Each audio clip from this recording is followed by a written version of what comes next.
Ok, salut à tous mes petits croutons. Aujourd'hui je vais vous faire un petit tuto en fait sur Heart of Iron en fait, qui est un jeu vachement compliqué, mais vous allez voir en fait c'est pas si compliqué. Donc ici ça va vraiment être un tuto de base sur tout ce qui se passe quand vous lancez une game, parce que c'est un bon moyen d'apprendre le jeu, de juste analyser ça. Déjà quand vous lancez une partie, vous avez le choix entre des nations majeures, vous avez aussi des petites nations secondaires. De toute façon je précise, ce tuto est fait pour le dernier DLC qui est sorti. Et comme vous l'avez vu, si jamais vous voulez jouer à un autre pays comme par exemple le Népal, bah, vous cliquez sur autre pays et vous avez la carte du monde qui s'ouvre et vous pouvez sélectionner un pays. Déjà, quand on lance une partie, on peut voir qu'on a différentes options. Les niveaux de difficulté. Moi je joue toujours en normal parce qu'en fait les autres niveaux c'est juste... ça rend pas l'IA forcément plus intelligente, mais ça lui donne juste des bonus. Donc, je trouve ça pas terrible. On a le mode Iron Man. Donc le mode Iron Man, quand vous l'activez, il vous permet d'obtenir des succès dans le jeu, donc des succès Steam, mais par contre vous ne pouvez pas sauvegarder, enfin ça sauvegarde automatiquement et vous pouvez pas du coup recharger des sauvegardes antérieures, donc si vous faites une erreur, bah faudra l'assumer. On a priorité historique de l'IA, moi j'aime bien jouer en le décochant, donc ça fait que bah le monde va partir en couille, par exemple le Royaume-Uni va devenir communiste, l'Allemagne va peut-être devenir royaliste, enfin ça va vraiment changer vos parties, elles seront plus monotones et répétitives. On a aussi ici des règles personnalisées, donc si vous voulez booster certains pays, si vous voulez, je sais pas, interdire les prêts de bail par exemple, ou les autoriser à 100%.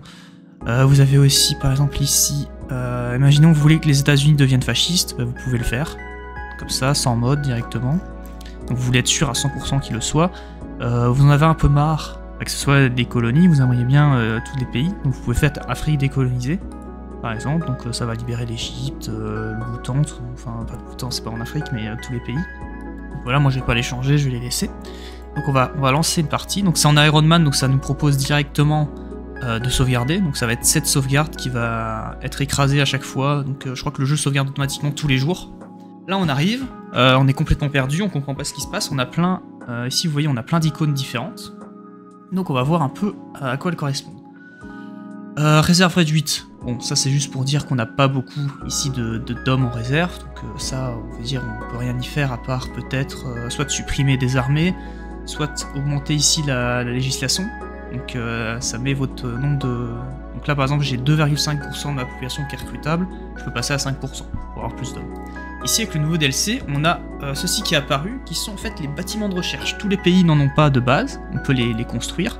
Donc on peut construire une recherche maritime, nucléaire, l'aviation et tout ce qui est terrestre. Donc ici on a un bâtiment terrestre, donc on va devoir lui assigner un scientifique. On en a de base, sinon si on n'en a pas on peut en recruter un pour 100 points de politique. Attention que j'ai un bâtiment terrestre, faites attention de ne pas faire l'erreur que j'ai déjà fait de recruter un mec pour les bateaux, parce que ça fonctionnera pas.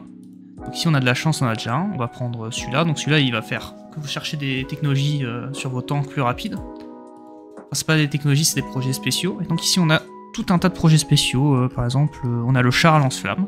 Si on veut le débloquer ça va nous coûter 205 jours de recherche et un point de recherche terrestre. Donc les points de recherche que vous avez ils sont ici. Là je suis à 50% d'obtenir un nouveau point, donc comment augmenter ce pourcentage en recherchant des tanks dans votre technologie. En ayant juste un scientifique sur un bâtiment, vous voyez, il va fournir 0,10 de progrès de percée chaque jour. Et donc voilà, ça va s'augmenter, il y a aussi des priorités nationales qui le font. Et quand vous avez un point, vous pouvez venir ici, faire ça et lancer la recherche tout simplement. Ensuite on a du coup les technologies.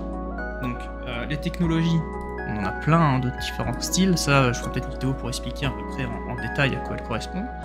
Et donc tout simplement vous cliquez, vous sélectionnez un emplacement qui est vide, vous lancez une technologie, donc par exemple celle-là, moi je conseille de toujours commencer par celle-là qui augmente votre vitesse de recherche et par des trucs industriels parce que généralement le militaire vous n'allez pas combattre dès la première année donc ça sert pas à grand chose.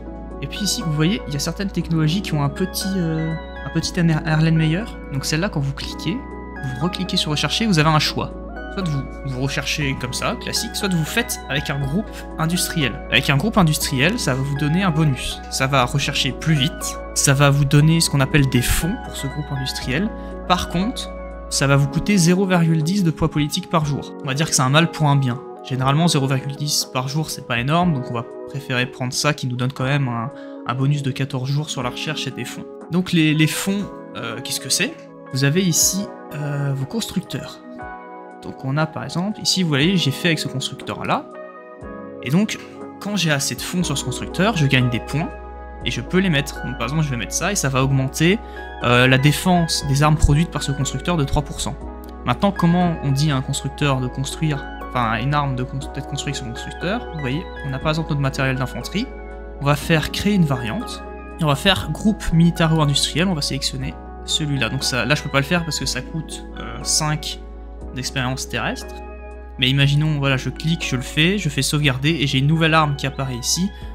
Avec on verra qu'elle est construite par ce groupe industriel et donc celle-là aura, si j'ai mis le point de compétence, 3 de défense en plus.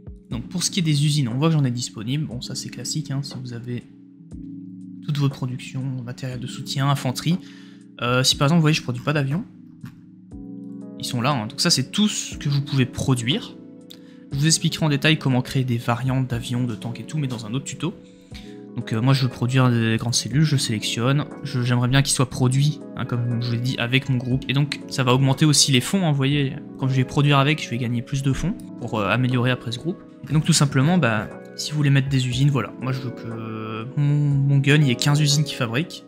Si jamais vous aimeriez bien produire plus qu'avec 15 usines, vous cliquez ici, x10, et donc ça va, vous pouvez assigner des stacks de 10 usines. Et puis c'est pareil, hein, ça fonctionne pareil pour les bateaux, ça, voilà. Ça c'est assez vraiment le truc basique. Ensuite, vous avez les usines civiles, donc moi j'ai 14... Non, j'ai en tout 33 usines, mais j'en ai 14 qui sont utilisées pour les biens de consommation, j'expliquerai dans une vidéo qu'est-ce que c'est. Mais donc avec mes usines qui sont disponibles, bah, je vais construire par exemple d'autres usines civiles. Donc voilà, là on voit que... du coup j'ai 19 usines disponibles et donc il y en a 15 qui servent à construire ça et puis il y en a 4 qui servent à construire ça et quand sera ça construite, bah, les 15 qui seront là passeront dans l'autre. Ici on a les divisions non affectées, si jamais quand vous faites clic gauche vous en sélectionnez une, si vous faites shift plus clic gauche vous les sélectionnez toutes. Voilà, petite astuce et vous pouvez les mettre dans une armée. Et puis finalement, le dernier truc c'est les priorités nationales. Donc on a tout un arbre de priorité, bah, ici c'est pour la France donc il est énorme. Si jamais, quand vous avez une priorité qui a un point d'exclamation, c'est-à-dire que vous avez un choix. Si je prends ça, je pourrais pas prendre ça, et inversement, si je prends celui-là, je pourrais pas prendre l'autre. Quand vous avez des pointillés, ça veut dire qu'il vous faut l'un ou l'autre. Et quand vous avez des barres, par exemple pour celui-là, il vous faut les deux qui sont au-dessus. Et voilà, c'est à peu près tout. Hein. Après les priorités nationales, ça vous sert à suivre un chemin historique, soit le vrai chemin historique de la nation, ou alors un chemin historique alternatif. Ça vous sert aussi, par exemple, à faire du naval, l'aviation. Chaque pays a ses propres priorités nationales, c'est ça qui est magnifique. Donc je vais finir ce tuto et je vais vous en faire d'autres pour vous expliquer un peu plus en détail, du coup, chacun de ces onglets, la recherche, le militaire et tout ça. Ciao, bye la team Crouton.